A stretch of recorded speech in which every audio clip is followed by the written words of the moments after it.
Hey guys, welcome back to the channel, and today we'll be doing our 1000 round review on the Walther PDP Compact.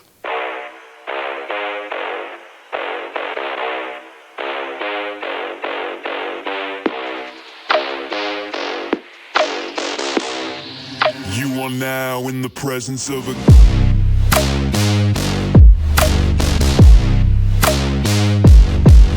king.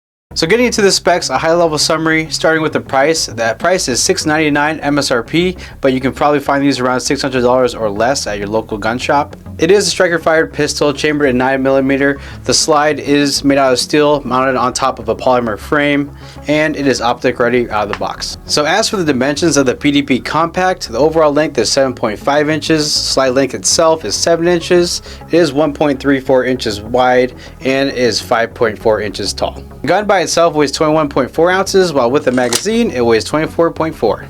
The trigger that's included is a bladed safety trigger, which is their performance duty trigger because this is the standard compact, while in the ST Pro it features their dynamic performance trigger. So here's an unboxing just to kind of show you what you'd expect when you get your PDP Compact for yourself. So obviously here it has a hard case. It kind of looks like a toolbox. It says Walther. God damn. Let me out! Go ahead and open it up. You have the gun itself, obviously, a gun lock, a speed loader you're never going to use, 15 round magazine. It comes with two, one's already in the gun itself, and it comes with two additional back straps. And lastly, you have the manual hidden behind the top foam, which no one reads anyways. And that's it. So for our first category is out of the box value, and that kind of entails what is included with the gun and this overall price package, and see if it's actually worth your hard-earned money. So for this category, Brandon and I both gave this a 7 out of 10, and Zach gave it a 8 out of 10. So to reinforce why I gave this a 7 out of 10, I do appreciate that it did come with a hard case like this instead of a cardboard box like what M&P does with all their pistols. But honestly, there's really not that much space other than the gun itself and the magazines here, and you can actually tear this out for an additional magazine slot. But other than that, you can probably fit 3 magazines, 2 right here, 1 in the gun already. I do appreciate there's extra cutouts for a flared magwell and optic. Most gun companies, I don't think they really do that. But I do prefer like a range bag, like kind of like what Staccato does when you buy one of their guns. Obviously not all of us have $2,000 to spend on a gun and get a complimentary handbag, but you can also see those type of handbags from like gear up bundles that like Springfield does, and that kind of offers more utility to the range because you can fit targets in there, you can fit extra ammo, fit like 6-7 additional magazines, you can even fit an extra gun in there. So hopefully I see that Walther maybe does a range bag in the future, as I kind of like to see that from all manufacturers, honestly. I do appreciate that Walther does include 2 back straps, so if you have small hands you can fit the small back strap, which is this one, and then you can have a larger hands, then you can fit the large back strap. Currently what we have on it right now is the medium back strap, as that kind of fits most of our hands universally, and it is quite average. I don't know why I had to make a joke in there. As for the magazines, it only does come with 2 15-round magazines. As you know, on the channel we all prefer having 3. So the last con I had for out of the box value is that there is actually no mounting optic plate included. So when you purchase the gun, you're actually supposed to go to Walther's website and enter the serial number for your specific PDP, and then they'll actually let you choose which footprint you have and what kind of optic you're going to run, and make sure they have that footprint available and it's compatible with your specific optic. And that can take at least about 3 weeks. At least for us it took about 3 weeks, so we were basically having to run this gun with iron sights or no optic at all up until that point. So that is kind of a con. I wish that Walther included optic plates right out of the get-go. Next category is going to be ergonomics. So are the features useful by design? And that'd be referring to all the controls and the features of the firearm, including the serrations, all the way down to the grip here. As far as our scores, Zach and Dominic both gave it a 9 out of 10, and I gave it a 10 out of 10. Starting at the top here with the serrations. The serrations, they don't look too aggressive, but they actually very much are. They borderline want to rip your skin off because how aggressive they truly are. Very good design from Walther. I think they did a great job with these. They're actually not too deep either, surprisingly. Moving down to the controls of the firearm, there's going to be the slide release here. It is actually fully ambidextrous. The slide release is actually the exact same design on both sides. Luckily, it's not going to be like some other firearms where the right side or the left-handed people's side would actually be completely different. It's actually completely symmetrical. As far as reaching the slide release on both sides, it's actually very easy. One of the only guns out there that I think I can actually reach it without breaking my grip. Pretty nice. I like that a lot. It's also quite enlarged as well, so it's pretty hard to miss the slide release when you're doing reloads. The mag release here is actually not fully ambidextrous. It only chooses one side at a time, but it is an enlarged mag release. It's huge. You can see there. It's going to be pretty hard to miss that when you're doing reloads. Although the mag release is reversible, so if you were left-handed, you can swap it to the other side if you needed to. One thing you notice about the mag release here is that it has a pretty aggressive texture on it. It actually matches the same texture that's on the very front of the grip here. That's completely different from the rest of the grip texture that's around the entire firearm. As far as the grip texture on this firearm, it actually has more of like a rubberized feel to it. It's kind of surprising. It's actually completely different from other firearms that we've reviewed in the past. It does go all the way around the firearm completely, including the back strap there, and the grip texture does go pretty high, which we do really enjoy those high grip textures on the channel. Under dry conditions, I imagine that being quite good, but I can also imagine if you have sweaty hands or like that, then you actually can feel your fingers kind of sliding on it just a little bit. The grip also has these finger grooves that you can see here. When I put it against the light, has it on both sides, and it has a very small palm swell here right in the back. This is also, like I said, the medium one, or that Dominic said it's a medium back strap. The larger one has an even bigger one, and the small back strap doesn't have one at all. Overall, I think the ergonomics on the Walther are very good, well thought out by the engineers over there. The reason why I gave it a 10 out of 10. So next category is going to be trigger, and for this category, the three of us actually gave this a 10 out of 10. The stock trigger in here is going to be the PDT trigger, or the performance duty trigger, and it's going to be a trigger pull weight of about 5.6 pounds, and it really doesn't feel like that. It feels way less than that. Before I show you guys the trigger, the gun is unloaded for all you safety people out there. So it is a bladed safety trigger, so you're going to defeat that and you're going to take up the pre-travel. It is going to be a rolling break here, and it's going to feel pretty light to hit the wall, break. The reset is going to be very short and audible, like that, and then you're able to break again for your next following shots. As far as my thoughts on the trigger, just a few nitpicky things I want to mention. That one, it is a curved trigger. It's not a flat face trigger like how I actually prefer. Mind you, I still give it a 10 out of 10, by the way, because it's still a phenomenal trigger right out of the box. It does break more towards the rear, which I do prefer to actually break more, just slightly forward, just a little bit more. I'm not really a fan of how you really have to touch the back of the trigger guard for it to go off.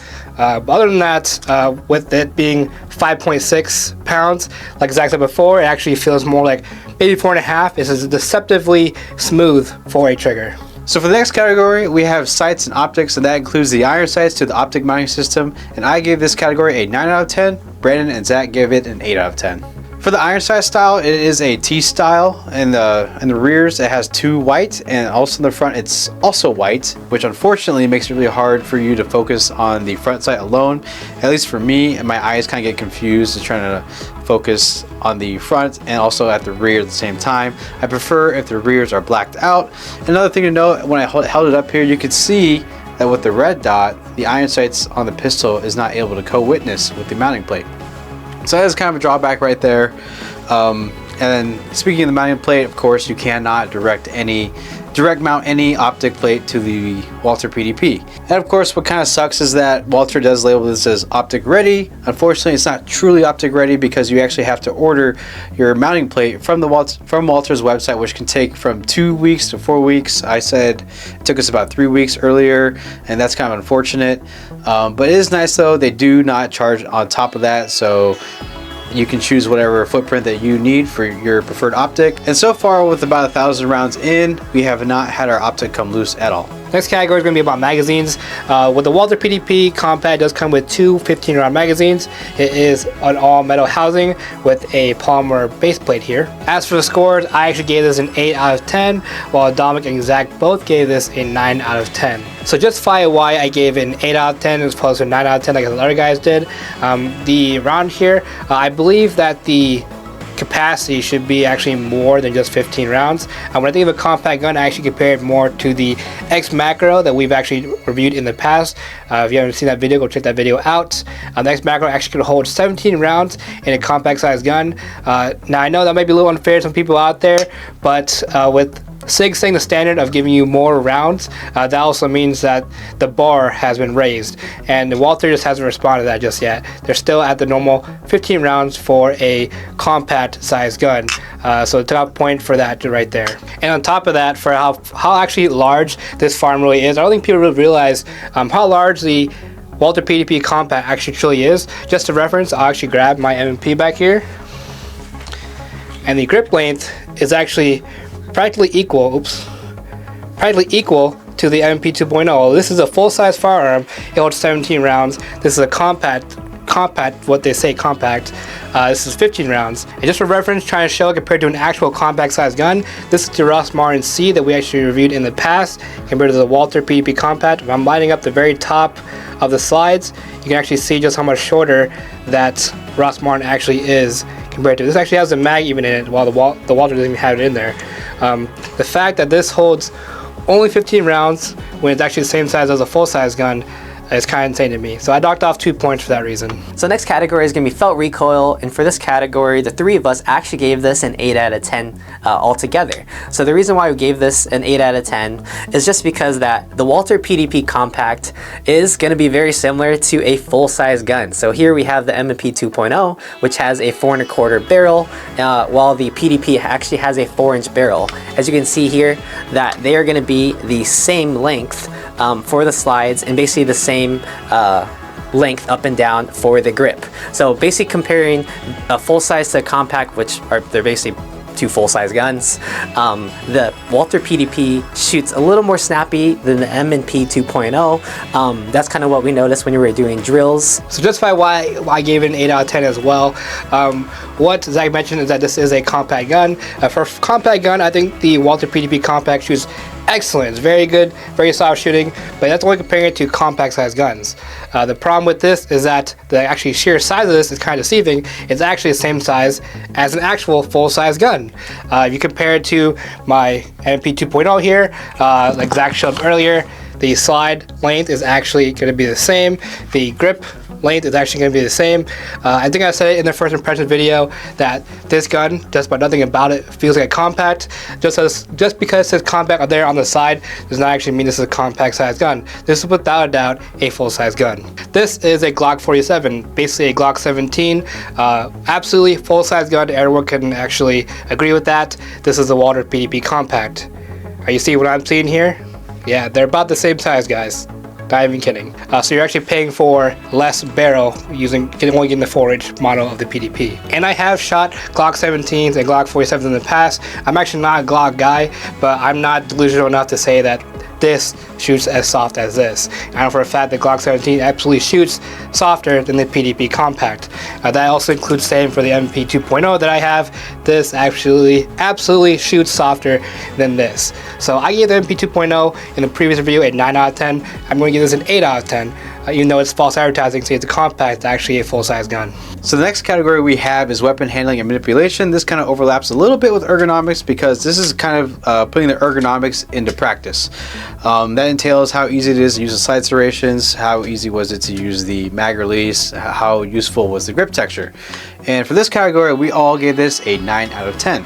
I think the slide serrations for all of us is super easy to use. They're really sharp and easy to latch onto your finger meat. On the side controls, the slide release is super easy to use, as you can see how protruded it is off the ledge. And they're also truly ambidextrous, as it does not favor left or right side. We usually see that happen with a lot of other striker fire platforms where the left slide release might be larger than the right slide release. But where we all deducted a point though is that We did find that the grip texture is not as aggressive as we'd like.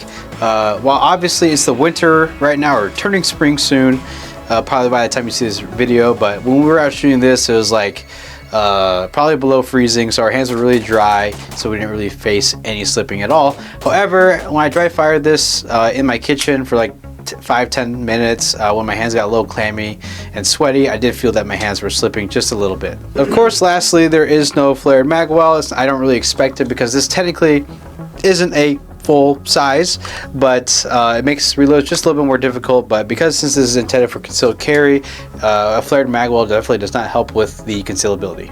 Next category is going to be comfort and concealability. Pretty self-explanatory. Is it comfortable and can you conceal it? As far as the scores, Dominic and I both gave it a 7 out of 10, while Zach actually gave it an 8 out of 10. So not to keep knocking on a dead horse here, as said before in the previous category, the Walther PDP Compact is actually not so much of a compact. It's actually pretty much a full-size gun. So that being said, I didn't think it was too easy to conceal and not too comfortable to carry. We compared it to the Glock 47, as I said before, basically the same size gun. The Glock 47 is not that comfy to carry either, newsflash, because it is a pretty large gun. Same with the MP 2.0. Comparing it to the Glock 47 here, the Walther is actually kind of a thick boy. If you notice here, it's actually quite a bit thicker. It's pretty surprising because Glocks are pretty much known for it to be pretty wide guns. It's pretty blocky. The Walther follows suit, actually beating it, being a little bit thicker than that. That makes it a little bit less comfortable to carry. One point I will go towards Walther though is that the grip texture here is on the quite comfortable side. I think that doesn't help so much with recoil, but definitely helps with comfort and concealability. We get a lot of questions about what holsters we run on the channel. Shout out to QVO Tactical for sending out the sweet Flamingo QVO Wingman for the Walther PDP Compact. It's a pretty sweet holster. We have a discount code in the link in the description down below, so be sure to check that out if you're looking for custom holsters. If you guys already watched our channel, you've seen our latest EDC 2025 loadouts, and if you haven't, go check that out. But the Glock 47 has been my main squeeze, and of course we've been reviewing the Walther PDP Compact, and unfortunately the PDP Compact feels just like I'm carrying my Glock 47. As Brandon already showed you, they're about the same in size, and ironically enough, I think it's because the PDP Compact slide is so thick that it actually feels like, it does weigh more than the Glock 47. Yeah. When I put the TLR1 on this, with the combined weight of the TLR1 and the PDP Compact, it does actually weigh more than my Glock 47, and my Glock 47 shoots softer than the Walther PDP Compact. The only time that the Walther PDP beats out the Glock 47 is in terms of just concealability, not so much comfort, because the grip length is just slightly shorter and you have more outfits to your disposal. So the next category is going to be aftermarket support, and the three of us actually gave this category a 9 out of 10. And the reason why we gave this a 9 out of 10 is because the Walther PDP actually has a lot of options out there for third-party services, like Cerakote's porting jobs, stippling jobs, and different kind of triggers, and you can also get different types of controls on the sides of your Walther if you want to do so. And the reason why I did take off a point is because the frame is actually serialized, so you're not able to swap out with a metal grip if you wanted to do so. The last category we have is the price. I gave this a 10 out of 10, while Brandon and Zach gave it a 9 out of 10. For me, I think this pistol is actually a lot of performance you get for a full-size, compact pistol. I feel like if you're choosing a first choice pistol and you're thinking about getting a Glock and you want something similar to a Glock but better, then you got the Walther PDP Compact. I personally own a Glock 47. I can confidently say that it does not offer as much out of the box as the Walther PDP Compact. As for my final thoughts, I think the PDP Compact is a solid performer. I think for around $600 and slightly less in the high 500s, I think you're getting a lot of pistol, almost full ambidextrous controls, a reversible mag release, and the performance out of the box is really good. There's not really too much I would change on this other than maybe putting on a flared mag well. If you're looking at this as a first concealed carry, I think this will be a solid performer and teach you probably good fundamentals. But no matter what kind of pistol you get, from a $600 PDP Compact to a $4,000 Staccato, it doesn't really matter unless you actually train and go to the range, get good and stay good. Other than that, otherwise, whatever pistol you train with is just going to be a paperweight. So their combined individual scores, Brandon got 85 out of 100, Zach got 87 out of 100, and I also got 87 out of 100. And that gave us a combined average of 86.33. But that's all we really have today on the PDP Compact. If you enjoyed this type of video and want us to check out other pistols, please leave a comment down below and we'll try to get our hands on one of those. But please leave a like, share, and subscribe if you enjoyed this video, and we will see you in the next one.